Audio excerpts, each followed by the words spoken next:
उसका 14वां अध्याय और उसके 25 और 26वें वचन को हम पढ़ेंगे। यहाँ पर ऐसा लिखा हुआ है, मैं आपके सामने पढ़ देना चाहता हूँ।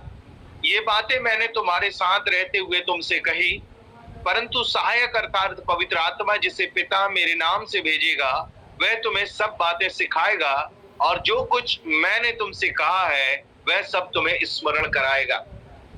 मेरे अजीजों, कल मैंने आपको पवित्र आत्मा के विषय में आधा घंटा टीचिंग किया था और मैंने बताया था कि पौलुस प्रेरित जब ऊपर के रास्ते से प्रेरितों के काम 19वें अध्याय को जब आपने पढ़ा, तो वहां पर पौलुस प्रेरित जब प्रचार करते हुए आया तो कुछ चेले उसको मिले और कुछ चेलों ने प्रभु ये पौलुस से पूछा और पौलुस ने उनसे पूछा कि क्या तुमने विश्वास करते समय पवित्र आत्मा पाया?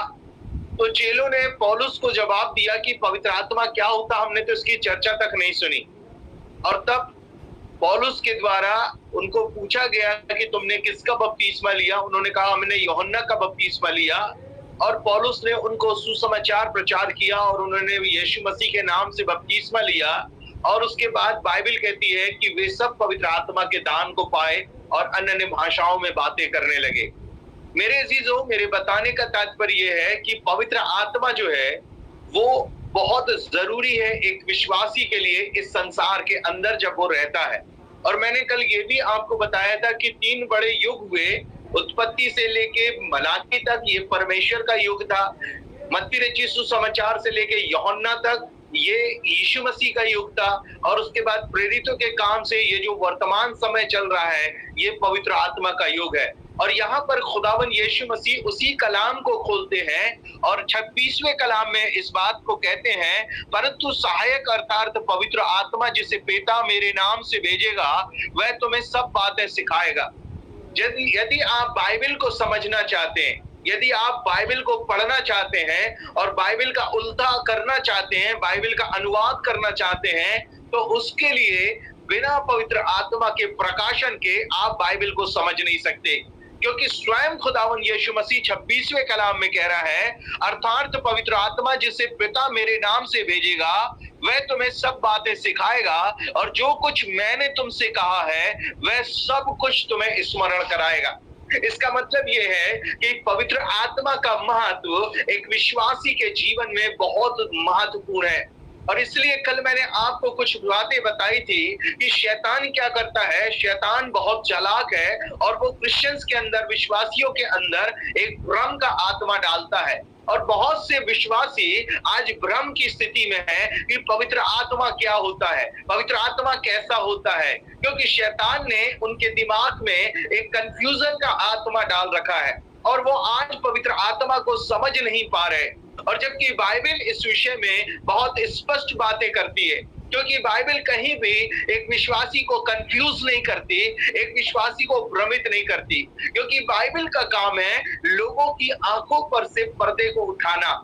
और यही चीज मैं आज आपके सामने करना चाहता हूं कि आपके आंखों से पर्दा उठ जाए, आपकी बुद्धि से पर्दा हट जाए और आप पवित्र आत्मा को उस तरीके से समझने लगे जैसा परमेश्वर का वचन समझाना चाहता है। क्योंकि बाइबल में लिखा हुआ है, इफिसियों की किताब को अगर आप पढ़ेंगे तो इफिसियों की किताब उसका 5वां अध्याय और उसके 4था अध्याय और उसके 30वें कलाम को पढ़िएगा तो वहां पर देखिए क्या लिखा हुआ है। परमेश्वर का वचन क्या कहता है, बहुत से लोग हैं जो परमेश्वर के वचन की सेवकाई कर रहे हैं लेकिन उनके जीवन में पवित्र आत्मा के कार्य को आप होते हुए नहीं देखेंगे। उसके पीछे का कारण यह है कि वो शरीर के द्वारा सेवकाई कर रहे हैं, और जो शरीर के द्वारा सेवकाई होती है वो ज्यादा समय तक बनी नहीं रहती। याद रखना, जो काम आप शरीर के द्वारा प्रारंभ करेंगे वो ज्यादा दिनों तक बना नहीं रहेगा। और इसलिए परमेश्वर का आत्मा इस प्रकार से कहता है, इफिसियों की किताब उसका 4था अध्याय और उसके 30वें कलाम में लिखा है, परमेश्वर के पवित्र आत्मा को शोकित मत करो। और लिखा हुआ है, जिससे तुम पर छुटकारे के दिन के लिए छाप दी गई है। आज बहुत सारे लोग हैं जो यीशु मसीह पर विश्वास तो करते हैं लेकिन पवित्र आत्मा को वो क्या करते, शोकित करते। बहुत बार परमेश्वर के वचन को जब हमारे सामने रखा जाता, हम उस पे डिबेट करने लगते, हम उस पे तर्क और वितर्क करने लगते। और ऐसी स्थिति में जब परमेश्वर के दास परमेश्वर के वचन का प्रचार करते हैं और जब हम उस पे तर्क और वितर्क करते हैं, तो परमेश्वर का आत्मा जो है वो शोकित हो जाता, क्योंकि पूरा बाइबल जो है वो पवित्र आत्मा से भरा हुआ है। आज मैं आपको कुछ बातें बताना चाहता हूं कि जिनके पास पवित्र आत्मा नहीं होता, आप उनको कैसे पहचान पाएंगे। जिनके पास पवित्र आत्मा नहीं होगा, आप उनको कैसे पहचान पाएंगे। सबसे पहली बात, जिनके पास पवित्र आत्मा नहीं होता, देखिए जरूरी नहीं है कि वो क्रिश्चियन ना हो, वो क्रिश्चियन हो सकता है और क्रिश्चियन होगा भी और वो विश्वास भी कर सकता है, लेकिन उसके जीवन में वो शारीरिक जीवन जीता रहेगा। यहूदा की किताब उसका 19वां अध्याय, प्रकाशित वाक्य के पहले अगर आप देखेंगे तो एक यहूदा की पत्री है, उसमें एक ही अध्याय है। यहूदा की पत्री को आप पढ़ेंगे तो मैं आपको 17वें पद से पढ़ देता हूं। यहाँ ऐसा लिखा है, हे प्रियो, तुम उन बातों को स्मरण रखो जो हमारे प्रभु यीशु मसीह के प्रेरित ही कह चुके हैं। वे तुमसे कहा करते थे, पिछले दिनों में ऐसा ठट्टा करने वाले होंगे जो अपनी अभक्ति और अभिलाषाओं के अनुसार चलेंगे। आज वर्तमान में ये बात लागू होती है कि आज बहुत सारे लोग जो हैं वो अभक्ति के साथ जीवन जी रहे हैं, प्रचार भी कर रहे हैं, सेवकाई भी कर रहे हैं, नशे में भी लिप्त हैं, व्यभिचार में भी लिप्त हैं, गुनाहों में भी लिप्त हैं। और इसलिए बाइबल कह रही है, अपनी अभक्ति और अपनी अभिलाषाओं के अनुसार वो क्या करेंगे, चलेंगे। और 19वां कलाम जो खास कहता है, ये वे हैं जो फूट डालते हैं, ये शारीरिक लोग हैं जिनमें आत्मा नहीं होता। ध्यान से सुनिएगा, ये लोग जो है ये शारीरिक लोग होते हैं और इनके अंदर आत्मा नहीं होता। और इसलिए मैं आपको बता रहा हूं कि आप कैसे पहचानेंगे इस व्यक्ति के पास पवित्र आत्मा है या नहीं। बाइबल में लिखा हुआ है, पेड़ अपने फल के द्वारा पहचाना जाता है और मनुष्य अपने कार्यों के द्वारा पहचाना जाता है। मनुष्य के काम इस बात को बताते हैं कि उसके पास परमेश्वर का आत्मा अर्थात पवित्र आत्मा है या नहीं। और इसलिए बाइबल कहती है, वे अपनी अभक्ति की अभिलाषाओं के अनुसार चलेंगे। आज बहुत सारे लोगों को आप कलीसियाओं में देखेंगे, हो सकता है वो गीतों को गाते हो सकता है वो वाद्ययंत्रों को बजाते हो सकता है वो प्रचार करते हो, लेकिन फिर भी उनका जीवन सांसारिक जीवन के समान जी रहे हो। वे अपनी अभिलाषाओं के अनुसार जीवन को जीते हो। और इसलिए बाइबल कहती है कि ऐसे लोग जो होते हैं वो शारीरिक होते हैं। और दूसरी बात मैं आपको बताना चाहता हूं कि ऐसे लोग जिनके पास पवित्र आत्मा का अभिषेक नहीं होता है, वे लोग जो होते हैं ख्रिस्ट रहित होते हैं, याद रखना। क्योंकि बाइबल कहती है वे भक्ति का भेष तो धरेंगे। तीमुथियुस की किताब के अंदर आप पढ़ोगे तो बाइबल में क्या लिखा हुआ है, मैं पढ़ देना चाहता हूं आप लोगों के लिए। तीमुथियुस की किताब निकालेंगे हम,